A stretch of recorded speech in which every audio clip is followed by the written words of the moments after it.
activity is called a paradigm shifter, and I'll give you a handout afterwards. But basically, the objective here is straightforward. All we've got to do is we've got to pass the ball around in an anti-clockwise direction without dropping it. Simple? Great. Oh, enthusiasm there. However, there is a constraint. There is a constraint. Once we've used a particular technique or resource, we cannot use that particular technique or resource again.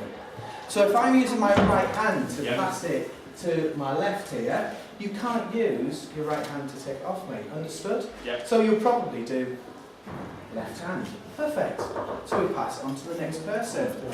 So fingers and thumb is okay, because we haven't used that before. 2 fingers, 1 thumb.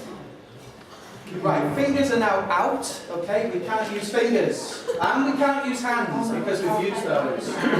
Okay, elbows, like it. And remember, it's to me. And remember, the objective is we must not drop it, okay?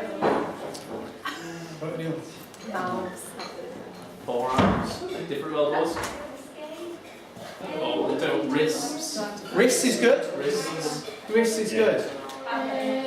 Good at the wrist action, is that good? Forearms. Before the 9 o'clock watershed, this. Make sure you don't drop it. Make sure it's safe. Nice. Yeah. Use your other forearm. Chin. Chin, like this.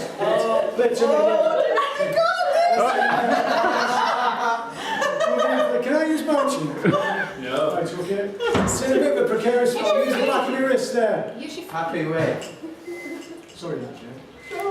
Guys, once this has been going round, I would say 1 revolution. Bear in mind you've probably got about 20 people. It's good at this point to reinforce what my actual instruction was, which was what? A particular technique or Body parts. resource. So there's an assumption we have to use body parts, but actually, so when you've done, and then it opens up a whole host of different activities that we can use, resources. So Mike passes it to me. Put it back how you had it. Yeah. So there we go. Use. Obviously, you can still use body parts if you wish. Yeah. Nice. We're back in comfortable ground. Cool.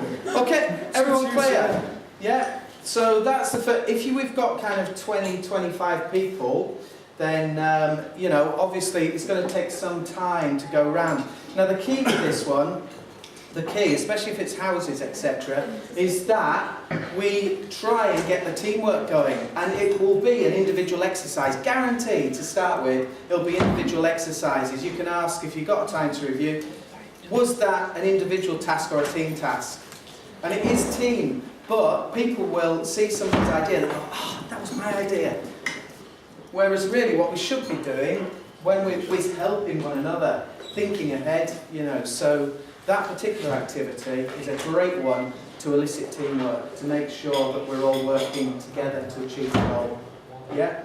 Any questions? Communication. Any rules for when it drops? Yeah, restart.